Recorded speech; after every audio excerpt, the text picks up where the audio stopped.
today. So this is actually a series that I have the honor of kicking off, but we're going to be talking about for several weeks. Pastor Brian is out of town this week, so that's why you have me. But Pastor Brian will continue this conversation in the upcoming weeks as well. You know, this topic, when he brought this up, was especially important to me for a couple reasons. One, because I'm literally in the middle of raising my kids. I have a 12 and an 8-year-old, and I saw this thing on Facebook the other day, said middle mom, right? I don't have the toddlers, but I don't have, the high schoolers and the graduating and all of that, but I am in the middle of it. And I love being a mom, but there are days that I'm not quite sure if I'm doing it the way I'm supposed to. And so this sermon really allowed me to kind of step back and reevaluate as well. Also, I had the privilege of leading children's ministry for a really long time here at Hebron New Life, and just passed that torch to Brittany Weiss, who is doing an amazing job. And every time I get the opportunity up here, I ask you guys to pray for her, because it's a lot of work to do that. And it takes a lot of patience and a lot of wrangling of volunteers and kids and all the things. And she is up for the task and doing a wonderful job, but continue to pray for her as she leads that ministry, which I will arguably say is the most important ministry that we have in our church. So this world is filled with constant change and challenges. And as parents, it's critical that we're equipping our children with strength and resilience, providing them the ability to kind of navigate all the things that are thrown at them. And I really do believe that resiliency is something that we can build inside our kids. So when Pastor Brian and I talked about this series and list of ideas, and some of you might have actually contributed to that list, because last Sunday he did his new group and they helped kind of do a think tank about the things that should be brought up. And he shared that list with me after I had already started this, and I was like, oh no, I got to start over. And I need to include all of that. And I'm like, no, it's a series, Brittany, calm down.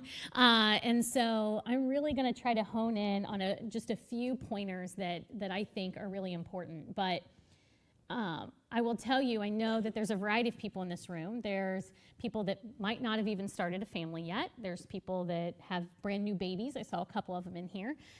People that are in the middle of it like me. And there might be people that now their kids are raising their kids. Or maybe you're kind of caught in the middle where there's no more babies in your house or no more kids right now, but eventually that's going to be the case. And so I say that there's something in this message for everyone to take, whether you are a parent yourself, whether you have someone in your life that you can help influence and they are a parent, or they are an influence on a kid in general in some way, shape, or form. But, Pastor Brian and I were really trying to think about what to name this series, and there were lots of things that we came up with. But at the end of the day, we wanted to focus on the importance of the message, which is building kids that can withstand the challenges that they face in this world. And I don't think there's any other way to put it than building resilient kids. And so let's take a minute to talk about the definition of resilient. Able to withstand or recover from difficult conditions. I'm going to say that again. Able to withstand or recover from difficult conditions.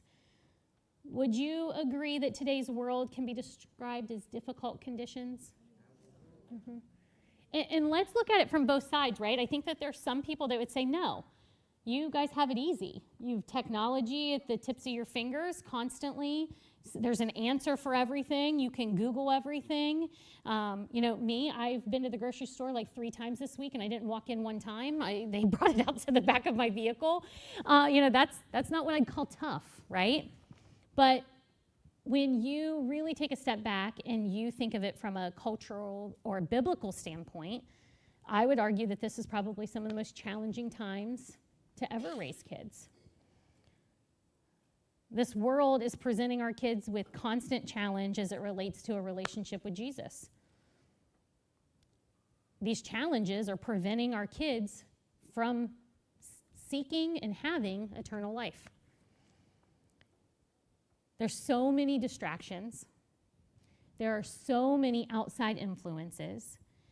There's always, no matter at what generation you were raising, other people can influence your kids. That's just life. But now, there's other influences coming from literally every angle. And sometimes, I know me as a mom of an 8 and a 12-year-old, sometimes I don't even realize what influences are out there until after the fact. And that's really scary. With all these distractions and influences, I think that we have to buckle down even more than ever to make sure that we are teaching our kids to commit their lives to Christ. Let me give a disclaimer. I am far from an expert when it comes to parenting, and I don't need any comments from over here. That's my family. I am not an expert. I do not have all this figured out. I know when I said I have a 12 or an 8-year-old, some of you are like, she doesn't even get it yet. And I know, believe me, okay? I make mistakes every day. And some of these things I share with you, I'm really good at doing, and other things I'm not. But every time I've come up here and I've had the opportunity to deliver the message, I use it as a way to hold myself accountable. And so to almost kind of amp up the world that I should be giving to my kids. Or, when I'm talking about grace in previous sermons, these are all things that I am not perfect. None of us are. But they're things that I know, and I know better, and I need to be more committed to. And so what I do know is that I'm a parent that prays every day that I'm the mom that my kids need. Not that the mom that they think they need. Those are two different things. Let me be very clear. But that I'm the mom that Jesus needs me to be for my kids. And that I guide my children to Jesus. My prayer isn't that I'm always right, that I always get it right, that my kids never make mistakes, but that at the end of the day, they know and love Jesus. And that they know who to turn to when they're facing challenges in today's world. I've had lots of times of sadness where I'm scared about what my girls are going to face in this world. Turn on the news and you see all of this devastation all over this world, or you see just the poor decisions and the scary things that people are doing now that you're like, what is happening? This world is just out of control. But, during those moments of sadness, I found this quote, and you can put up the image, and it has this image that I thought was so powerful. And it's kind of long, but I'm going to read it to you because I think it's impactful and it's worth hearing. And you might have seen this before, but if you've seen it before and it was impactful to you, I know it's not going to hurt to hear it again because I feel it so much when I read it. Don't feel sorry for or fear for your kids because the world they are going to grow up in is not what it used to be. So I'm going to read that again. Don't feel sorry for or fear for your kids because the world they are growing up in is not what it used to be. God created them and called them for the exact moment in time that they're in. Their life wasn't a coincidence or an accident. Raise them up to know the power they walk in as a child of God. Train them up in the authority of His word. Teach them to walk in faith knowing that God is in control. Empower them to know that they can change the world. Don't teach them to be fearful or disheartened by the state of the world, but hopeful that they can do something about it. Every person in all of history has been placed in a time Every person in all of history has been placed in the time that they were in because of God's sovereign plan. He knew Daniel could handle the lion's den. He knew David could handle Goliath. He knew that Esther could handle Haman. He knew Peter could handle persecution. He knows that your child can handle whatever challenge they face in their life. He created them specifically for it. Don't be scared for your children, but be honored that God chose you to parent the generation that is facing the biggest challenges of our lifetime. Rise up to the challenge. Raise Daniel's, David's, Esther's, and Peter's. God isn't scratching his head wondering what He's going to do with this mess of the world. He has an army He's raising up to drive back the darkness and make Him known all over the earth. Don't let your fear steal the greatness God placed in them. I'm going to say that again because I think that's so powerful. Don't let your fear steal the greatness God placed in them. No, it's hard to imagine them as anything besides little babies, and we just want to protect them from everything that's hard on them. But they were born for such a time as this. Wow.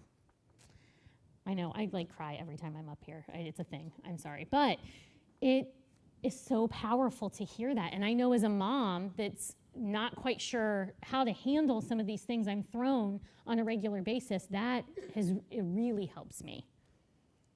It makes me take a deep breath and realize that it's possible to raise kids that know and love Jesus. It is very possible. I've broken it down into 8 different areas that I believe that we need to focus on when we're raising kids to ensure that they're going to serve God and that we're setting that example.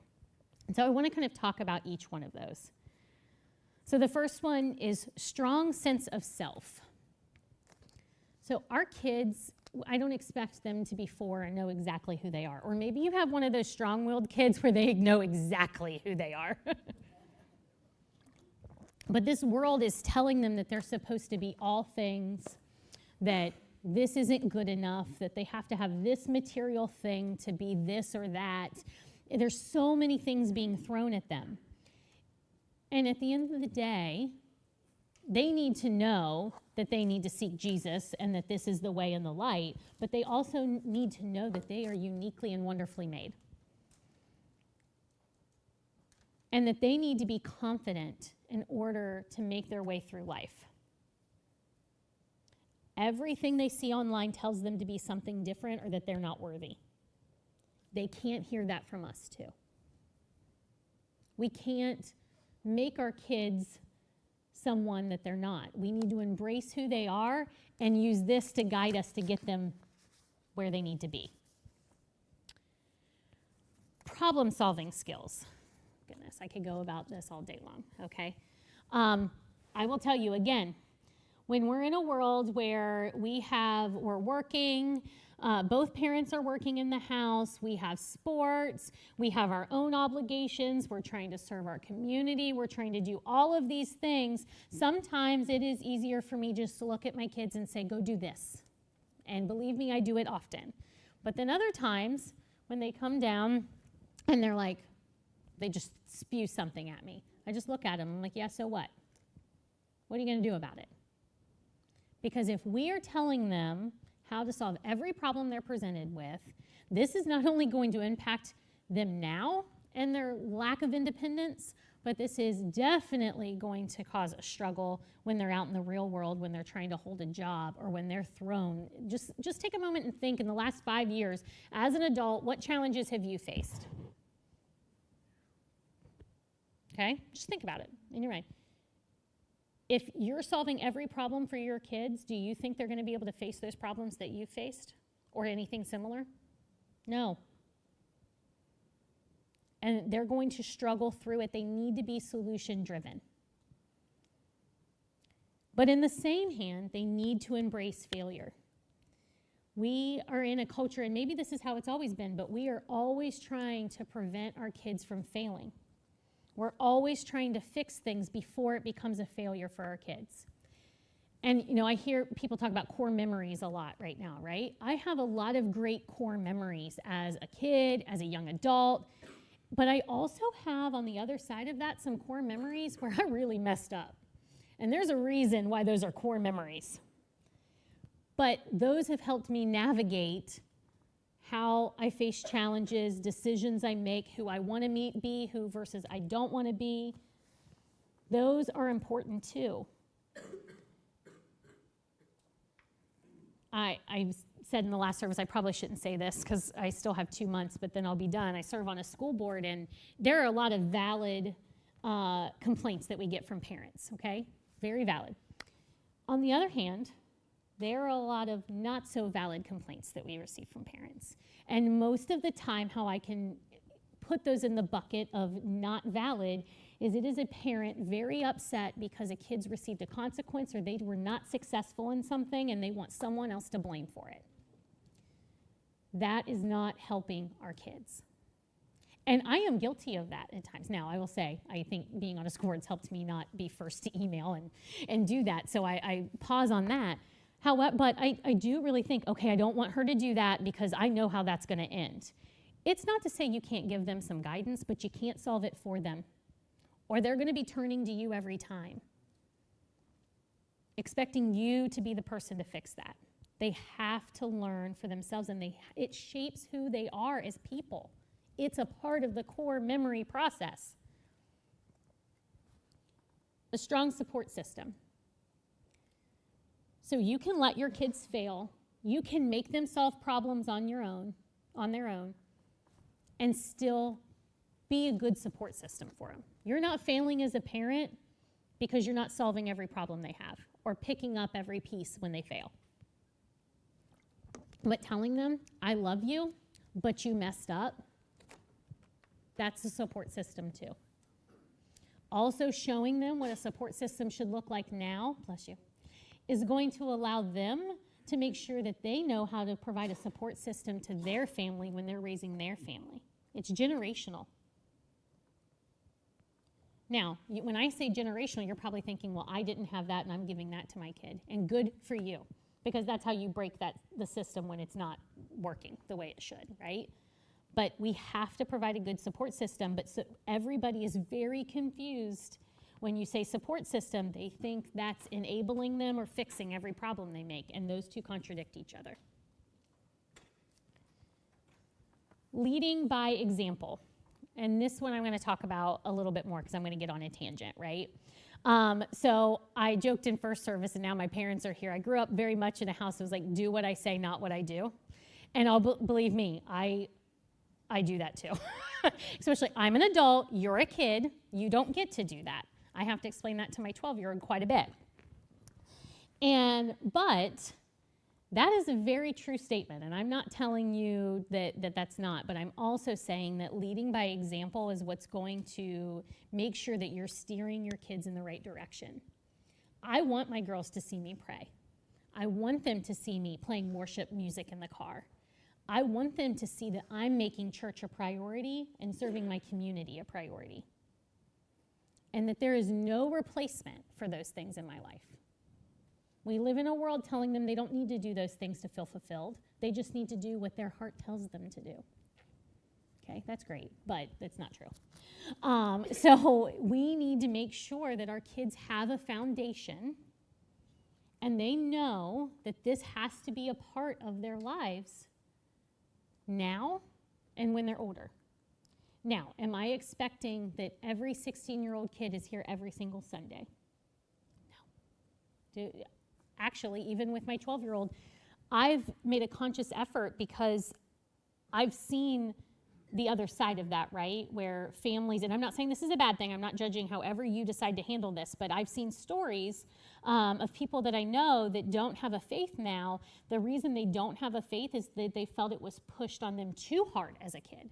And that's scary, right? You're like, what's the balance? What's the right, what does that look like? I don't have that answer, and it scares me, to be honest with you. But, in my house personally is I want them to see that I'm making it a priority, that I'm going, and we have a rule.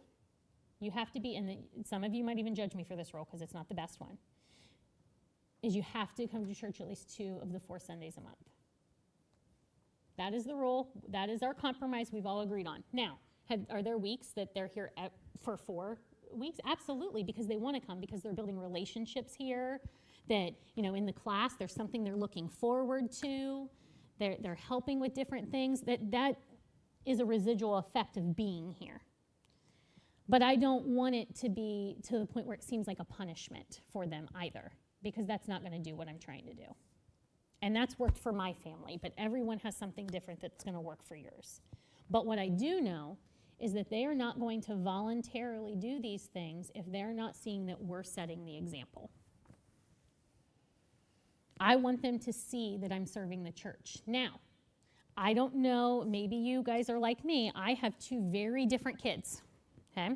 So my husband and I, we are very different people. Just talk to us and you will realize very quickly I don't shut up and he'd rather not talk to you. Sorry, James. Look, he's looking at me like, And so the way that I serve, and I have had to learn this in our marriage. James has told me, just because you're doing this, Brittany, doesn't mean I'm doing this. But the way he serves the church is different than me. Pastor Brian calls him directly and says, hey, I need your help with this, James. I don't know when that's happening. That's their thing. He's not going to ask James to deliver the message, right? But so I'm dealing with that with 2 different kids. They might look just like me, but I have one that acts like me and one that acts like James. And so I can't expect them to feel connected to Christ in the same way, to serve in the same way, and we have to figure out those things and navigate those waters. And give them options and just kind of set the tone that this is something we do. I used the example in the last service.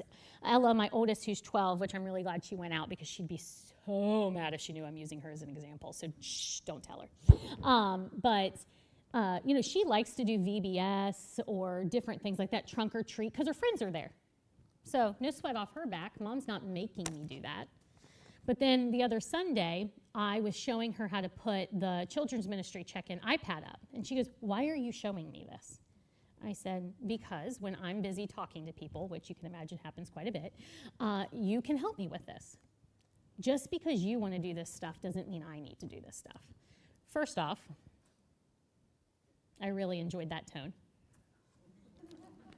Second, I told her she's lucky we were here. But I also set the tone. It was a great way to say, okay, it made me step back and realize, like, oh, I thought like I had this thing down. She wants to help with VBS. She wants to do all this stuff. Like, I'm doing it right. My kids want to serve the church. Oh, yeah, she wants to do that because her friends are here. It's fun. She needs to realize there's some not so fun parts about it. And if the worst thing you have to do is go plug in an iPad, give me a break. And so I explained to her, I said, listen, no, this is a fundamental part of who we are as a family. We're going to do things like this. And sometimes we have to do things we don't want to do. That's life. You can imagine how well that went over. However, again, it's those baby steps. And it's those moments where you think you're doing it right and you're like, oh, I'm doing it right, but I don't know that I'm actually getting the message across. And we need to take a step back and have this conversation. So know that it might look different for your family or even individuals in your family, but it's still important that you're teaching them that they need to serve church, they need to serve their God.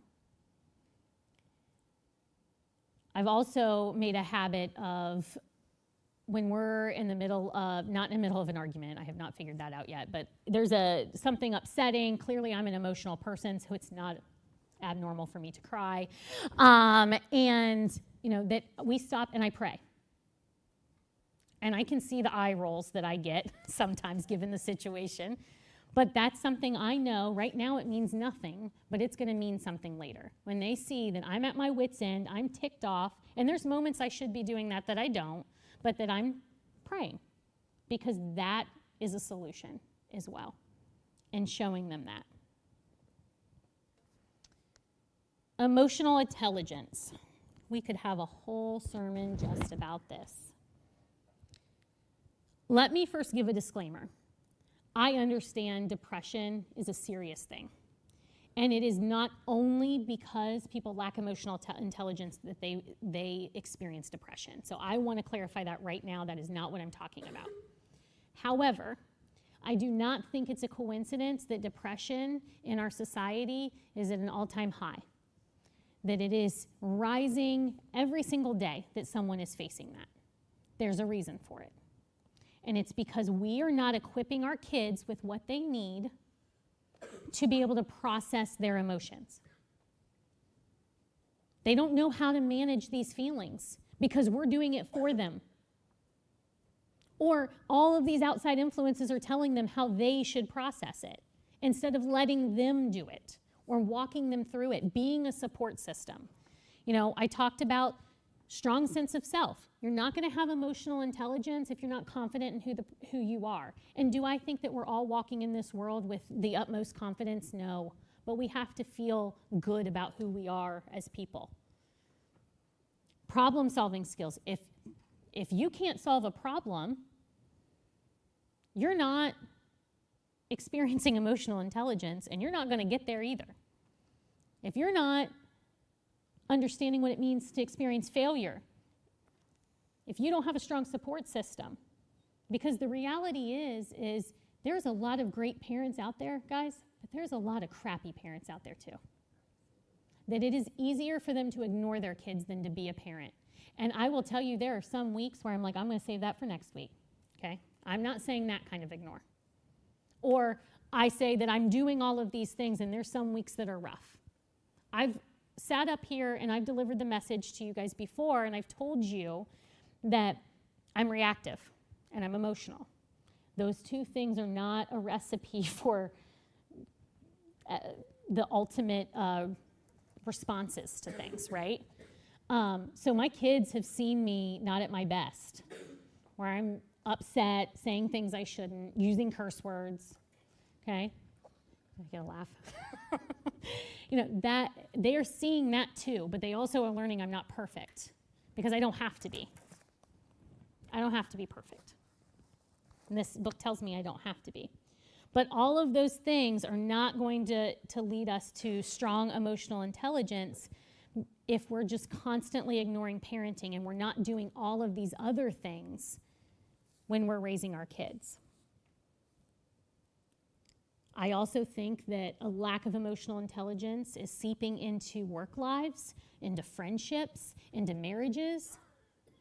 I don't know about you guys, but wherever you work, I guarantee you can think of someone that lacks emotional intelligence, and you can see how that directly results in a lack of success for them. I want my kids to be successful. At the end of the day, I want my kids to know Jesus, but I want them to also be a productive citizen in society. Success can mean lots of different things. I want them to be able to support their families. I want them to serve their communities, and I want them to know Jesus. I know that our world cannot take much more of the lack of emotional intelligence because we can't take much more divorce. We can't take much more hostility. We can't take much more of this. And the only way that we're going to be the solution to that is if we're raising kids that have strong emotional intelligence. Hard work. There is no replacement for hard work. And this is one I'm really scared about, guys, because I am not really great about making my kids work hard. My parents, that was a non-negotiable. I had to work, and I am so grateful for that. I also joke and say, I had a job when I was 15, and I worked at Clay's Cafe, and I worked for Glenna, the previous owner, and she didn't take anything other than hard work from you. And that helped instill a lot in me. I tell her still to this day when I see her, thank you, because she didn't lower her expectations because of what she was getting out of all of us teenage kids working there. She set the bar, and if we didn't meet that, we knew it. I joke now, and again, it's no offense to the people that work there now. I can tell that they're hardworking and they're doing great work, and it's a different type of business than what it was before. But I always tell my girls when we're in there, and there's a separate ice cream person, a separate server, a separate all of this. I'm like, that's not how it worked back in the day when I was 15. I was running around that place being a server, putting stromboli in the oven, scooping ice cream, running dishes back. You had to do it all. She wasn't messing around, and I'm really grateful for that experience. But I know today's world, it's a little bit harder to get that out of our kids, not only because us as parents not making it happen, but the expectations are a lot lower than what they used to be. I truly believe that. And if other people are setting low expectations for your kids, talking about those outside influences, that's going to happen. And I also know now our kids are in all of these activities that take up so much time. It's like, where are they supposed to fit a job in here too? And so I don't know that answer. If anybody's raising teenagers and they have it, please let me know. I have a few more years, but I really I'm hard set. They're getting a job. But I'm hoping that I'm going to be able to make that work. But hard work doesn't even have to look like getting a job at 15. It can be doing chores around the house. Actually, I found that's the best thing about being a middle mom right now. They're doing dishes. My Ella has to vacuum every day. I'm like, this is the life. Now, all the fighting leading up to getting those things done, that's not so fun. But we're getting there, slowly but surely. Real life connections versus technology. This is one I will absolutely say I'm taking personal advice on as well. We're raising our kids in a time that technology is a part of everyone's life. And there are lots of ways to approach this, and I don't think that there's any wrong or right way. So when I'm saying some of the comments I'm making, it is not a judgment of how you decide to handle technology in your family, and I am sure not the prime example of the way to do it. But what I've decided is I also know that there's some parents that decide to eliminate all of that. I think eliminating that until a certain age is great. But I have taken the approach that I know that I can't completely eliminate them working through technology or social media. It needs to be age appropriate, I understand that, but that's just the society that we live in. So what are the boundaries, right? What are the boundaries for your family? What works for your family, and how do you maintain those? And so I think that that's going to be one of the hardest things we face as parents. Whether you have a baby right now in your arms or you have a preteen or someone, in high school right now, that's going to be one of the most difficult realities of being a parent. It's harder to prevent kids from being mean when there's technology. It's harder to eliminate those outside influences that we're talking about. It's harder for them to have emotional intelligence when they are constantly feeding off of social media. It's hard for them to be able to interact with people. One thing we've started doing is just making them order their meals when we're at a restaurant, because I'm not doing this where they can't even look someone in the eyes and talk to them. As simple as say, give me a cheeseburger and fries, please. That's ridiculous. And so there's small things that you can do to make sure that you're balancing that. And like I said, I'm still trying to figure out what that balance looks like.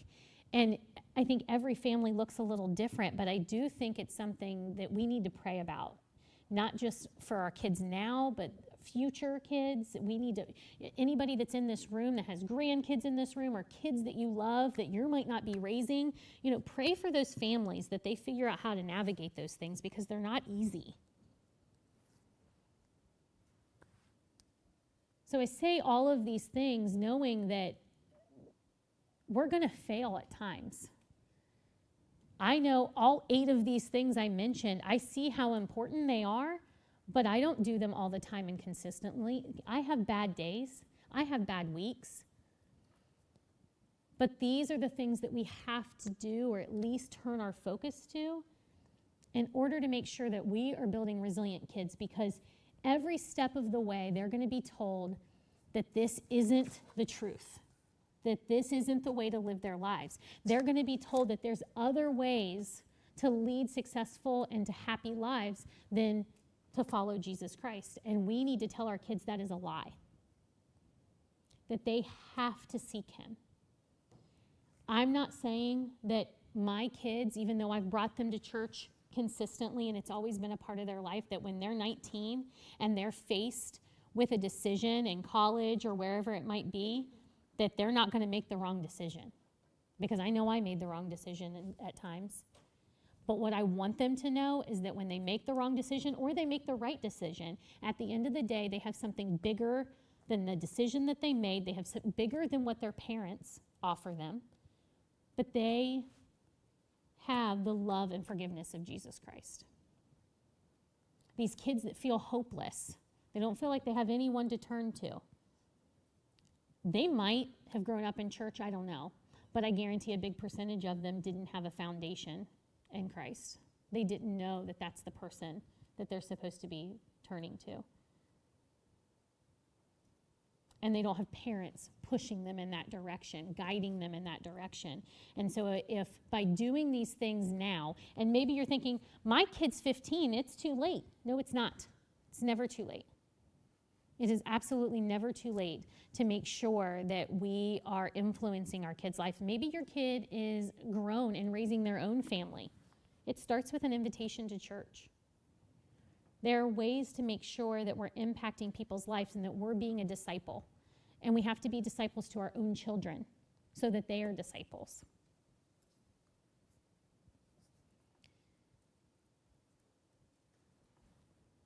There's situations where I know that there's people that are raising kids that they probably don't even talk to anymore, that they might be addicted to drugs, or one of our prayer cards, David, who's facing alcoholism, he's someone's kid. And somewhere along the way, he made a decision that led him to what he's dealing with, but that doesn't mean that has to be where he stays. And we have to teach our kids that they're going to fail. They're going to make bad decisions, but they have something to come back to. And even though all of these things matter, I really want to hone in on that number 5, leading by example. Our kids need to see us pray. They need to see us worship God. They need to see us come to church. They need to see us serving our community. They need to see these things so that we are setting an example. And like I said before, you might have a kid that's like, I want to be just like my mom, and those are the things I want to do. Or you might have another one like I do that's like, I want to do the opposite of everything she does. At the end of the day, I know that that's temporary. She might do it differently than me, but it's the foundation that we are laying. Are our kids never going to waver? Are they never going to make mistakes? Are they going to even question their faith at times? Are they going to sink to the pressures of the world? Probably, at some point or another. But ensuring that they have a foundation to come back to their faith when they fail is exactly what I'm trying to do. Train children in the way they should go. When they grow old, they will depart from it. They won't depart from it. Proverbs chapter 22, verse 6. So to drive this home, I found this image, and I just thought that this was really powerful. It goes back to what we were talking about, all the things the world tells us. But sometimes what the world is telling us and what Jesus is telling us are two different things, and it's hard to decipher that sometimes. And so I know that it's back there, but my glasses don't even work for that. But follow your heart. Jesus said, follow me. Be true to yourself. That's not what Jesus said. He said, whoever wants to be my disciple must deny himself. Believe in yourself. Jesus said, believe in me. Live your truth. Jesus said, I am the truth. Do you know how often our kids are told to live their truth? That what they learn and hear, what we are trying to instill in them, no, you don't have to worry about that. Just be who you want to be. You don't serve anybody but yourself. That's what they're being told. And we contradict ourselves. We want our kids to be confident and know who they are. They can do that, but also know that they're not perfect and know that Jesus is the way and the light. They can be told both, but the world's constantly telling them that's not the case, and it's our job to change that narrative. As long as you are happy, Jesus said, what will it profit a man if he gains the world and loses his soul? I just thought that was really powerful. And it's great to see those things on social media. That goes back to the question, right? It's a balance, because I found two things that I feel very impacted by on social media. But then as I'm scrolling, you got to think what you're scrolling to, because you have that faith, there's about 5 other things in between these things that are absolutely saying the opposite. So we can do this. We can lead our families. We can raise our kids in God's kingdom. We can lead them to a life where they love, know, and serve Jesus. So rise up to the challenge. Raise Daniels, Davids, Esthers, and Peters. I know that we can do that.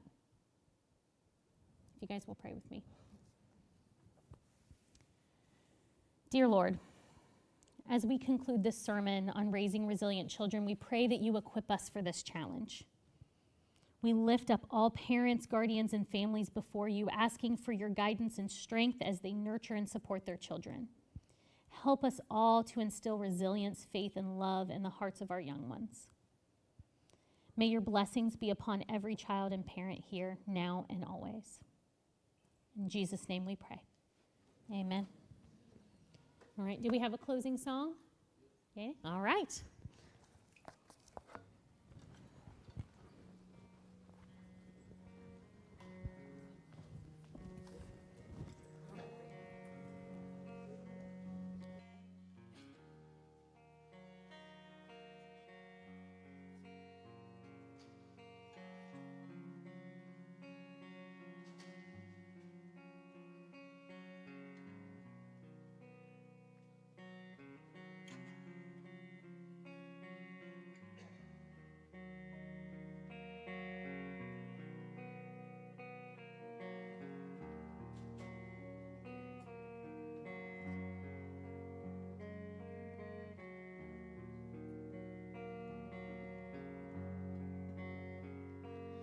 All these pieces broken and scattered, in mercy gathered, mended and whole, empty-handed, but not forsaken.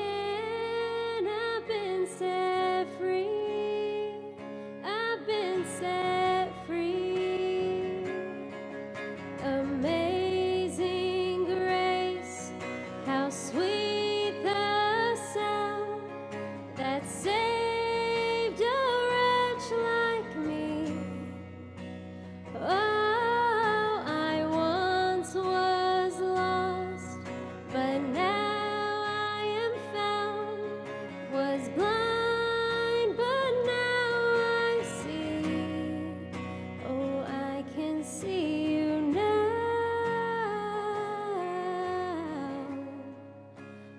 I can see the love in your eyes, laying yourself down,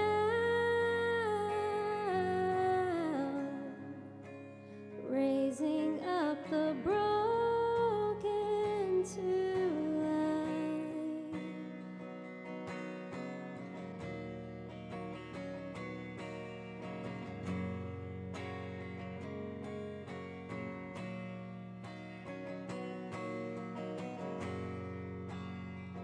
You take our failure, you take our weakness, you set your treasure in jars of clay. So take this heart, Lord, I'll be your vessel, the world to see your life in me. Oh, amazing grace, how sweet the sound that saved a wretch like me. Oh, I once was lost, but now I am found. Was blind, but now I see. Oh, I can see you now.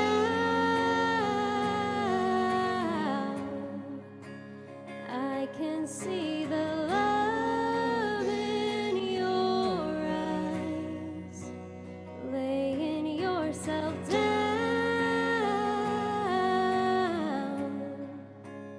raising up the broken to life.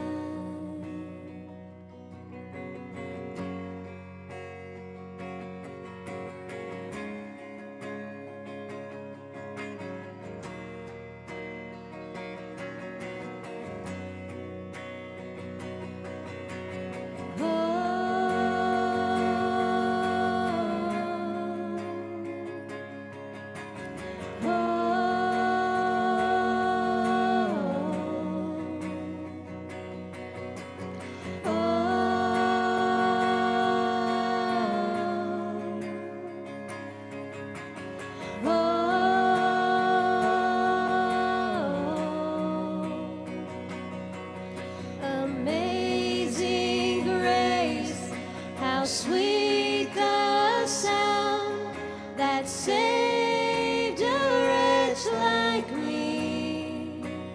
Oh, I once was lost, but now I am found. Was blind, but now I see. Oh, I can see you now. I can see the love in your eyes, laying yourself down,